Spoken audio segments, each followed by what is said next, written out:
Good morning.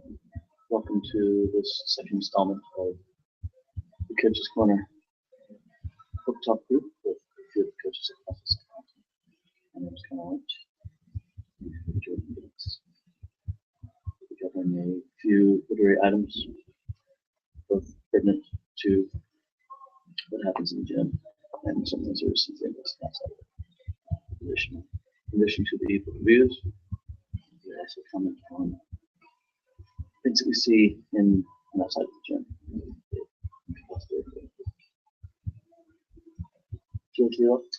I will, thank you, Connor. As you all know, I have an extensive list of grievances with coaches across South Arlington, myself included.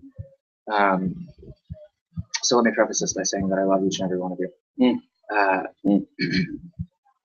I'll start with my grievance against myself.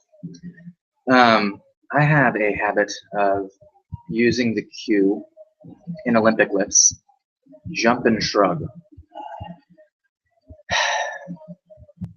This has weighed in my mind for a few months now, especially as we've begun incorporating more jump training into our warm-ups, into some of our workouts, that cue is just inaccurate. I'm no longer satisfied simplifying the Olympic lifts down to a jump and shrug motion, particularly given my recent exposure to John North, who in fact opposes extension at the ankle at all.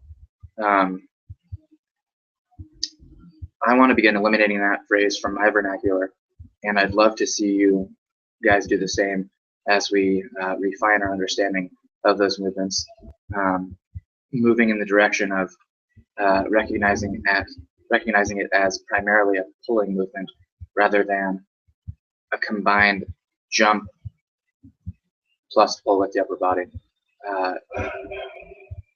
I certainly am not an expert in mechanics, let alone biomechanics, but it seems clear to me now as I've studied the movement more that literally attempting to jump with the barbell is not necessarily the most effective way to elevate that barbell. What we want to do rather is use the effective system of levers that we have primarily at the hip, and we can do that most effectively by staying closer to the ground and not literally jumping off of the floor. Now, it may give the sensation of jumping to some athletes, but if asked by an athlete, as I have been, if they're literally supposed to jump, I'm going to begin refraining from using that unless I'm using that as some sort of compensatory cue meant to overcome possibly a lack of hip extension. So yeah, I want to maintain that hip extension, but let's begin thinking more seriously about what it is the body's doing rather than throwing out that standard jump and shrug cue.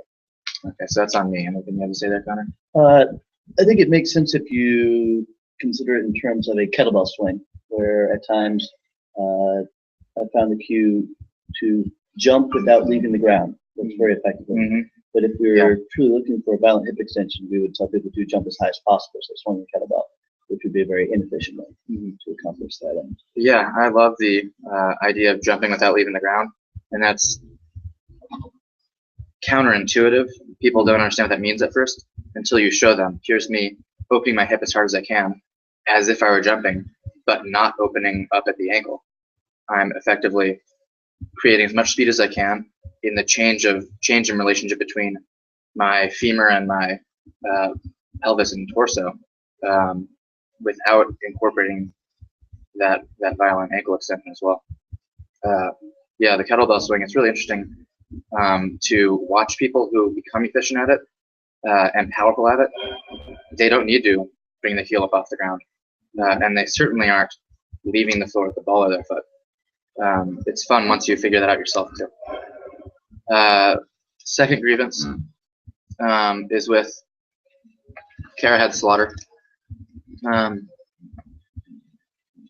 think that we've incorporated a lot of her terminology, and I'm beginning to question whether one aspect of it fits with our teaching of movement generally, and that aspect is the idea of midfoot pressure.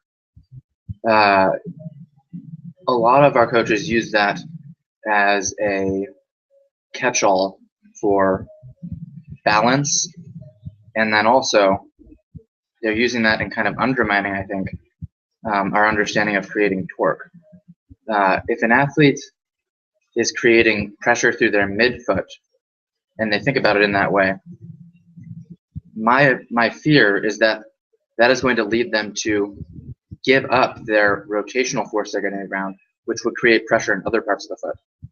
If this is my foot and it's going down into the floor, and I turn on from the hip, I'm going to feel pressure out here on the outside of the forefoot, and then also I'm going to feel it on the inside of my heel as I rotate into the ground. Yes, I'm going to feel it through the middle of my foot as well, and that's good. We want to feel it throughout the whole foot, but we don't simply want a pressing down into the ground from the middle of the foot. That pressing down motion is eliminating that stable structure from the hip. Now, what I think is valuable there is considering that middle of the foot, or that frontal plane, as being the central point of balance. So as I'm moving a barbell, whether it's on a back squat, a front squat, or a snatch, I want the barbell to essentially always stay within that middle of my foot. And that's where the bulk of the mass is going to be centered. But of course, the pressures, I mean, the whole point of us having feet is to radiate that pressure away from one point. Otherwise, we could just have pegs and be perfectly balanced, but that's not how it works. We want to distribute the pressure throughout the foot while maintaining that center of mass over the midfoot. So I'd like to get us back to prioritizing creating torque, and then possibly adding on to that to our athletes that the point of balance is at the midfoot, but it's not solely that you're pressing your midfoot into the ground to create pressure. That pressure needs to be distributed throughout your foot as you create torque from the hip. Connor?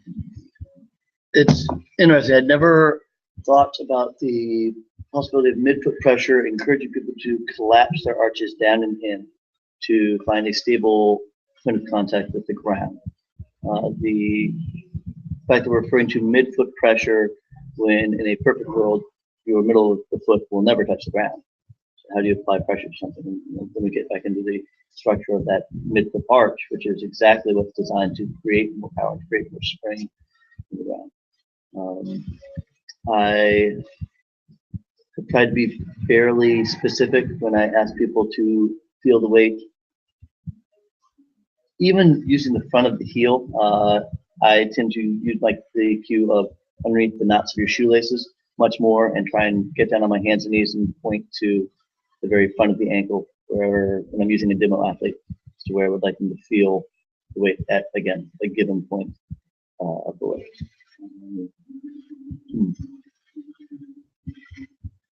I'm fine with, again, just hammering the development of a proper foot structure for developing that external torque and hip safe position.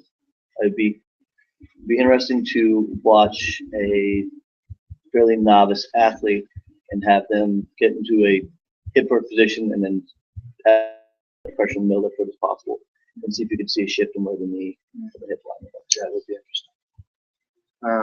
Thank you. Now, related to that, this will be my third and final grievance today. Creating that stable foot structure and that up through the body to the hip. Last grievance is with, and it revolves around particularly the deadlift, in which one of the things that Josh talks about once an athlete is organized and stabilized is, I believe I've heard the term break at the knee. Soften the knee. I've heard soften your knee. Unlock the knee. I've heard all three of those things. I'll just stick with unlocking the knee for now. My point of contention here, while I understand the intention, and the intention is to prevent athletes from doing a straight leg deadlift, valid intention. But my point of contention here is this. If our athlete does have a stable foot structure created, they're on torque, would it be possible for that athlete to have a locked knee? I don't think so. I don't think that's the case. If an athlete creates torque from the hip and is in a stable position at the hip, I don't think they can have their knee locked out, meaning back behind, essentially in a position of almost overextension. Is that what that would mean? Yeah, so it's beyond being, it's hyperextended. Beyond being at 180 degrees, that knee is coming back behind at the absolute end range of motion. If the athlete is on torque and has a stable foot structure, I don't envision that as being possible. And then if we do say to unlock the knee and an athlete already was in a good position, then what I think we're seeing is someone who is on torque beginning to knee load on their deadlift, as opposed to keep that knee stably placed essentially atop the ankle. Good morning, Megan. So what I would prefer there, just like I mentioned on the midfoot pressure grievance, I would prefer to see us talk about creating a stable structure from the floor up, getting our hip and our foot in a good position, consequently our knee in a good position that is not locked out, therefore not needing to say unlock the knee. If they're stable, they don't need to unlock. And if they're stable and you say unlock, I think that leads to some of its own problems. So I want to, again, prioritize our focus on getting stability up through the ground by creating that torque. I think there's also something to be said for being consistent in how we want our athletes to mentally approach any movement. And if we hammer hip first or we hammer core to extremity, particularly at the level 100 level, trying to develop a single movement pattern, a single default sequence they can go to. And for me, that is everything starts with send your hips back, send your hips back, send your hips back. For every single movement, from if you want to get down to the ground for a burpee, to if you're setting up for a deadlift, to if you need a back squat or even front squat.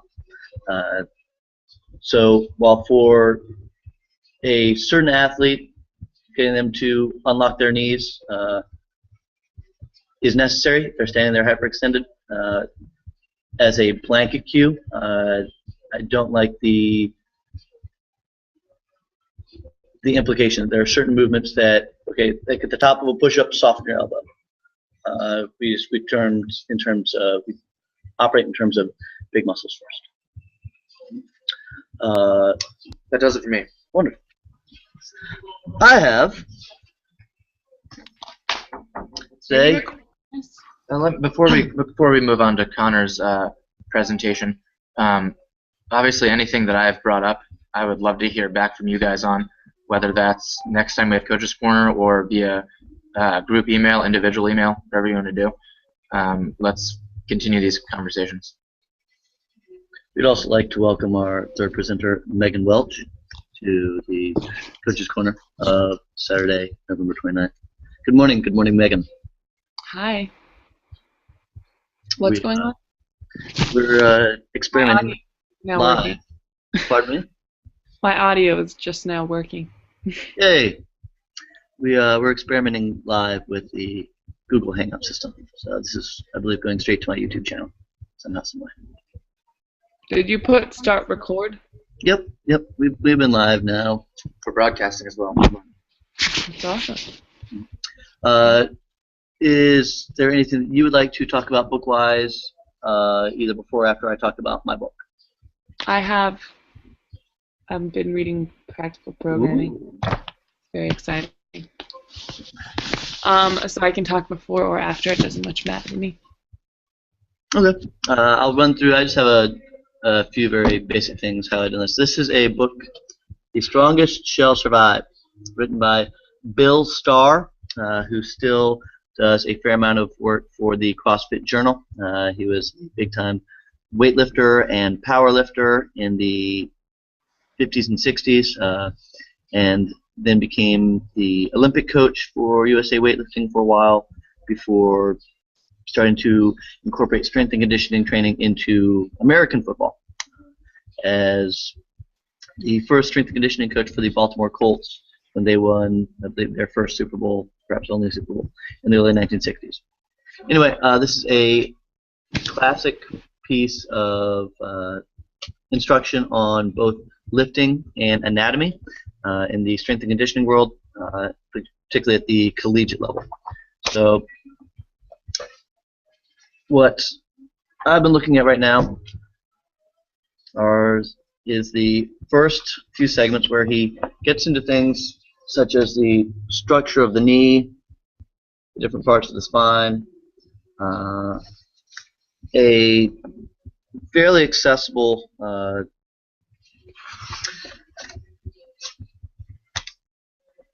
almost beginner's guide to anatomy.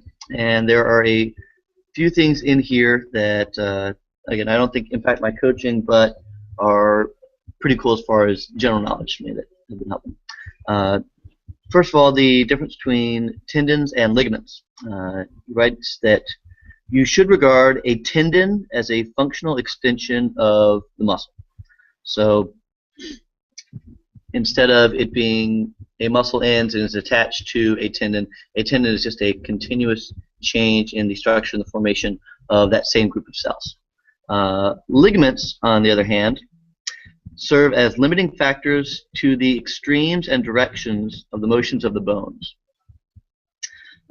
Meaning that when you see a ligament injury, it's because a joint has been put through basically too much range of motion. See Willis McGahee. There will not be a link of that posted up there. The muscles and tendons are the primary stabilizing components of the joints. So when I'm hammering jumping mechanics now, and I'm trying to refer to the hamstring as the stabilizer of the knee, that is the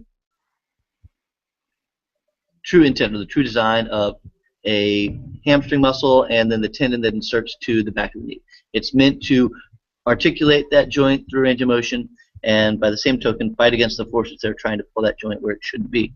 The ligament is, you can think of it as almost your failsafe, and it prevents extreme end range of motion. When that goes too far, then you lose the ligament. Ligaments and tendons to a certain extent, but primarily ligaments, receive a lot less blood flow than muscle tissue, which makes them much harder to repair. There's little to no regrowth of ligament structure, which is why when we have the choice through developing the right movement pattern, we want to hammer the muscles as much as possible. It is more powerful. It can regenerate a heck of a lot better. So that is a good stress on the body. He has some interesting stuff in here on nutrition. Some of it is actually, say what? I just laughed. Some of it is, and again, this is for sports performance, not for a healthy life over the course of the years. But you know, as he gets into nutrition, he's got a section on the perils of fruit. Of course, it's right next to how to lose pounds quickly when you need to weigh in for some sort of athletic event. But it's interesting what works for putting on mass, for putting on size, that is also really non-inflammatory with his guidelines here. But I'll report back on that a little more later. What is the time frame of publishing here, Connor? So the first ever edition was 1976, and this is now the 8th printing, the revised first edition from 2011, although the first revised first edition was 1978. So this could be material that is nearly 36 years old. And what year did the Colts leave Baltimore? I don't know. I would say Early 81, somewhere around there. Not sure. Not sure either. Anyway, there'll be more to come on that. The second book is simply fantastic reading all around. It is, well, here you can see the subtitle.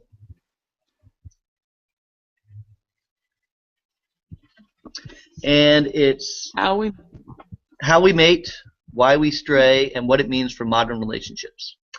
And it is Probably basically relevant for me right now. it is basically a collection of studies and science, primarily based on hunter-gatherer tribes and some of the modern-day societies that still follow that structure, so pre-agricultural humans, and how, by and large, the evidence shows that everything was communal, from food being shared at the end of a hunt to sex being seen as a almost social currency. There'd be nothing wrong at all. The expectation would be that you share and share alike, and to the point of the flip side of our view of a family structure, and that everyone was responsible for all the children, and in some cultures taking that idea to the extreme that they believe that one man cannot create a woman, so it was basically repeated insemination. You know, it was a buildup of sperm inside the woman that created a fetus. And then when that baby was born, it was the responsibility of all the women to breastfeed it, because it was the communal aspect of all of that milk that would raise that child and give that child the best set of abilities and best chance of surviving and developing into a functioning human. There's some pretty interesting parallels between, he talks about the similarity between humans, chimps, and bonobos. And I shouldn't say he, because it's a man and a woman who wrote it together. But bonobos, who really weren't identified until the early 20th century, and a social group of primates that live on the ground primarily, spending a little bit of time in the trees, but it is they make eye contact when they kiss. They French kiss a fair amount, and they have sex across all lines and boundaries on a highly regular basis. I mean, you're looking at 8 to 12 times a day. A female bonobo might have sex with anywhere from 4 to 10 male partners. It is simply seen as a way to diffuse tension, to reinforce social bonds. It's a very difficult way of life to imagine, given the structure of our society. But they begin to discuss how, with the change from hunter-gatherer lifestyle to agricultural lifestyle, you were finally able to produce enough food to support just yourself. And there was then finally something to protect, as opposed to with the hunter-gatherer, where everyone had to work and then share what they had, because otherwise no one would make it on their own. So the idea of owning something for yourself or being jealous or coveting something was seen as socially abnormal and was absolutely punished. To remove that from their social system. The opposite came to pass during agriculture, when, again, I could plant potatoes or wheat or have my own animals, and it moved from sharing everything to who was the strongest guy who could protect the most stuff, and then as individuals began to protect their own farms and their own animals, women began to fall into that category, because there was no longer the ability to share across men or women, and it became, in many ways, they argue, a starting point for most all forms of war, which is a very interesting thing to consider. That what we've seen is sort of the driving force between all these intellectual leaps and developments of human civilization, that we've been able to settle and support ourselves in one area has also been the foundation of much of the conflict of human civilization since that point. But I'll come up with, again, more quotes from that later on. Go for it, Megan. Cool. I just brought this book with me, Practical Programming. It's the second book, I believe, in his published work, I guess. Is it? Do you know, Connor? Yeah, Actually, I think Mark Ripito. He wrote Starting Strength, and then yeah, I think it's written right after Starting Strength. Anyway, so I got through a few chapters of it, and in those chapters, the first chapter is really like an introduction and kind of like a conversation or venting of like what's wrong with the strength and conditioning field in general. So he talks a lot about sort of his view on the lack of assimilation of practical knowledge and technical knowledge in the strength and conditioning field. He talks about how basically like there are academics or there are people who want to go study exercise science or anatomy or whatever, and then there are like coaches, trainers, people that are doing the work, and that it's very rare when these two kind of career paths assimilate into one, and it almost doesn't exist. Well, now it wasn't really existing, and so he was saying that talking about how that's a challenge and how the programming guides written for people aren't necessarily applicable because it's people who haven't worked in the field and actually worked with people in strength and conditioning to be able to develop something that can help people. And even then, that's not necessarily how people should approach learning how to apply strength and conditioning, because it should be more of an understanding of what works for what level of person and then how to apply that. So yeah, that's kind of the basic overview there.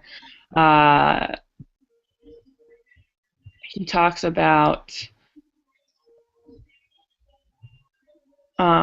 he kind of goes into periodization. So let's work hard for a period of time, then have a recovery period of time.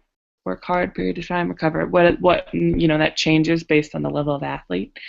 But he kind of brings that up as a legitimate way to do programming. But then he talks about how that it is probably more successful in general, not in all applied ways, in like communist bloc or Asian countries, because in America in sports we tend to focus, unless someone's going to do weightlifting specific, we tend to focus on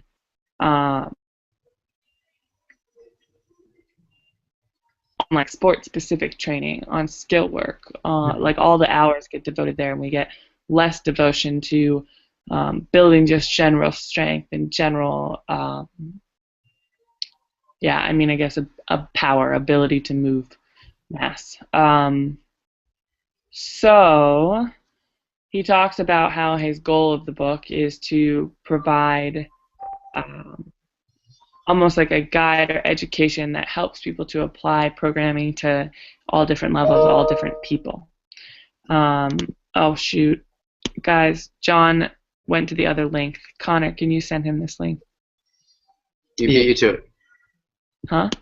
Yeah, but Oh, you did? Okay. Anyway, so he defines athletes by level. He defines a novice athlete as an athlete for whom the stress applied in a single workout and the recovery from that single stress is sufficient to cause adaptation by the next workout. So a novice athlete falls into the category of basically, within 24 to 72 hours, fully recovering from a workout and being able to effectively lift more load and be a little bit kind of strong, more adapted, basically, would be more adapted to be more able to do that. An intermediate athlete is an athlete who's getting closer. So he or she can handle heavier loads that require a longer period of time to recover. So an intermediate trainee, the stress required for disruption of homeostasis exceeds the capacity for recovery within that period of time. Basically meaning you need to allow for sufficient stress and sufficient recovery, which usually means the training load must vary over the week. So you can stress something, but then you're going to have to stress something else so that that athlete has time to recover, because they're working at a potential that's higher and they need that time for recovery. An advanced trainee works really close to their genetic potential, if not at. The work tolerance of these athletes is high, and training loads required for adaptation are also high. These people require a longer-term view of loading and then recovery over weeks. And then there's elite athlete is the fourth category. An elite athlete is a special subset of the advanced category. An elite athlete is someone who performs at an elite level with the standard of the sport. So an Olympic weightlifter that's going to the Olympics. Now, the interesting thing about the elite athlete is that an elite athlete could be an intermediate lifter or an advanced lifter, depending on that person's genetic potential and depending on sort of where they are within their own ability. So those are the four categories. Chapter 2 goes different models that he wanted to introduce. So he introduced the general adaptation syndrome from Hans Sale's theory of adaptation. Basically, this talks about how too little stress with no disruption of cellular equilibrium requires no adaptation and therefore no change. The appropriate level of stress accesses the right level of cellular equilibrium and causes a favorable response or improvement from the athlete over time. And too much stress overwhelms, which causes actually overtraining and therefore performance losses. And then he talks about another model, the two-factor model of training by Vladimir Zatsiorsky. And this theory... Zatsiorsky, something like that. This theory kind of aligns with the general adaptation system, but is a slightly more complex theory. So this one, fitness and fatigue are the factors that affect preparedness. So if we consider performance competence the result of metabolic and structural fatigue and a comprehensive recovery process, then we can better understand the rationale for using different programming models for specific levels of training advancement. In other words, if we understand how metabolic change plus recovery need to work together for an individual, we can advance their training.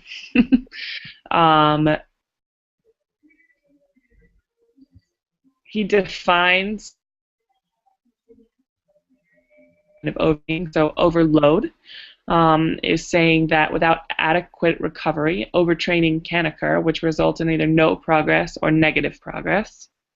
Fatigue is defined physiologically as a reduction of the force production capacity of a muscle. So the physical muscle can't produce as much force. That means the muscle is fatigued. Overreaching is described as the cumulative effect of a series of workouts characterized by a short-term decrease in performance. Feelings of fatigue, depressed mood, pain, sleep disturbances, and other miscellaneous effects. The overreaching, as defined, is something that can be recovered from over a short period of time. So his example was maybe 2 weeks as opposed to needing an extended period of time off. And then overtraining, so that was overreaching. Overtraining is the cumulative result of high volume and or high intensity training or both without adequate recovery that results in the exhaustion of the body's ability to recover and adapt. So basically, they can't recover in any normal period of time or any short period of time. The primary diagnostic indicator is a reduction of performance capacity that doesn't improve with an amount of rest that would normally result in recovery. Is this a good point for a question? Another what happened? Is this an okay point for a question? Yeah, I'm on the last sentence actually. Oh, go on. So overtraining occurs when performance does not recover within one reduced load training cycle. So in other words, let's say we're doing our 4-week Wendler or whatever, and we do 3 weeks, and then that 4th week doesn't allow us to recover. That would be overtraining, assuming you're not just tired. Yes, Jordan. I suppose this relates to the designation of novice, intermediate, and advanced. Yeah. Something that I've experienced and I've heard other people discuss regarding their experiences with weightlifting, lifting weights, not weightlifting the sport, is that when you are kind of out of practice, if you haven't done a particular lift, the squat, like a back squat, for example, the longer you've gone without doing that, the more experienced fatigue and recovery time is going to be necessary after you do perform that lift. But then as you get more acclimated with your training, you seem to bounce back quicker, not feel as sore. And that seems to be at odds with the designations, in which I believe you mentioned he wrote that the novice requires, I believe you said the least amount of recovery. Was that what I heard? Absolutely, yeah. And I don't know that it necessarily disaligns with what you're saying. So, a novice, so someone who, for instance, like, I don't know, you lifted weights in college. Jordan, I think you did, right? Yes. I did. And then you take a few years where you're not lifting, and then you go lift again. But you've built some level of strength, and therefore you're already closer to your genetic potential of lifting weight. Now, strength is something that's a lot harder to lose than aerobic capacity, right? We know that. So you don't lose as much strength when you're not lifting, unless you're not lifting for many, many years, right? So you already have some base level of strength that allows you to, I think, pass from novice to intermediate much quicker. Because it's not necessarily, it's a category within an individual's genetic potential. Mm-hmm. Novice is not novice because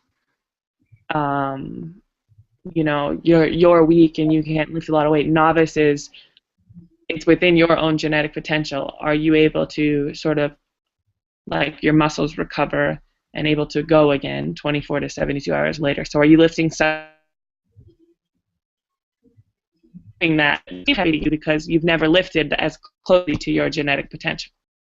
Does that make sense? So it's like the level 100 people that went into barbell club that Josh, like, in week 6 or 8 was finally like, oh my gosh, they're finally understanding what heavy weight means. Because prior to that, they were thinking they were lifting heavy weight, and every time they would go to max, it would feel heavy to them. But they were not close enough to their genetic potential or working as, they just hadn't tapped into that yet. So it's almost like they went from novice to intermediate over that course. Yeah, I can see the relevance of that to my question. Any thoughts, Connor, on what I'm talking about, that experience of being really, really sore from a workout when you haven't done that lift in a long time, and then experiencing less soreness as you get more practice with that? You might have lifted too much weight the first time back. If you're talking about over a period of time you haven't done it, right? Mm-hmm. Okay, go ahead. Sorry. Go ahead.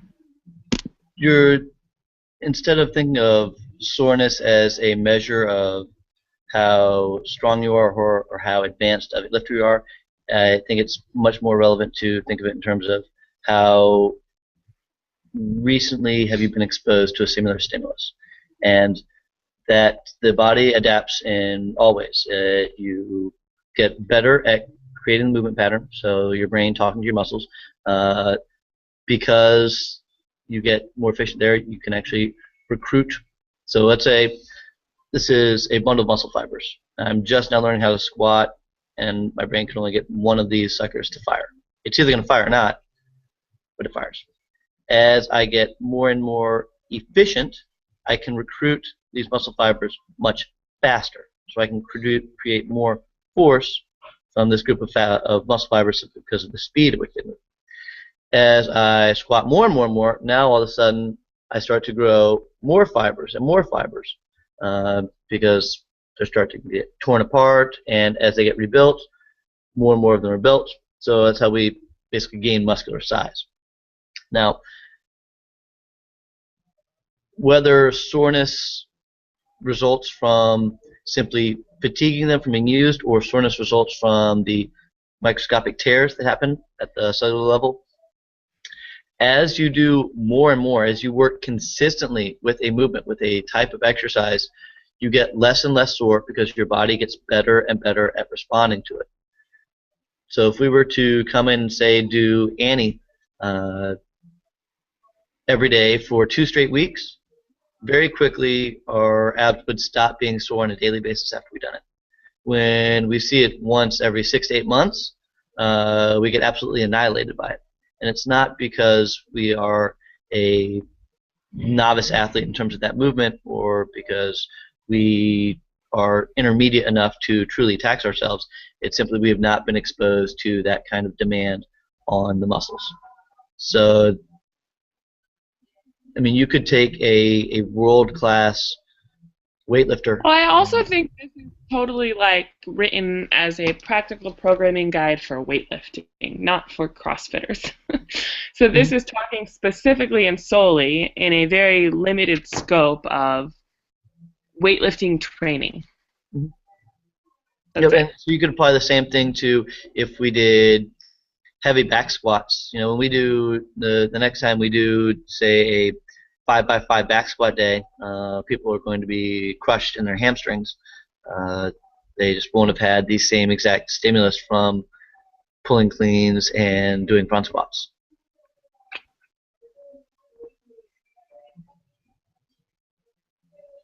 Okay. Thanks, guys. I don't know that. I don't know if that. I feel that question has been answered still, but I don't know. Do you want to restate the question? I don't know that I know the answer. It was a pretty broad question that I feel was adequately addressed, but I was curious, in light of what you described from Ripito regarding the different levels, curious why, despite that characterization, the experience as a person lifting weights is to have to recover more when you at least feel like a novice, when you haven't done a lift for a long time. Why does it require more recovery? And then when you become more acclimated, it seems like you don't have to recover as much. And I think that it may be, to your point, Megan, that my experience is of someone who has opened up, or at least begun to move closer to that genetic potential. So what I feel like is me not being acclimated is because I'm already beyond that novice stage. So I'm not experiencing that like somebody who's never lifted a weight before would experience it. So I feel like it's been addressed. Okay. Maybe by a combination of our answers. Yes. Okay. Got it. Okay. Cool. Hey guys, for the future, for joining these chats, if we're gonna, because I sent out a link to the coaches. So I don't know how you started it, and you can show me how you started it if you don't want to start it the way I started it. But we started with a secret handshake. we need to, yeah, right. No. We need to make sure that, like, if a link is sent out, it's sent out so that everyone can get into it. Because I think John tried to join, and I don't know if anyone else tried to join, even though no one else responded that they were attending. So. Gotcha. Yeah, I just started this one partly because I thought you were on there. Huh?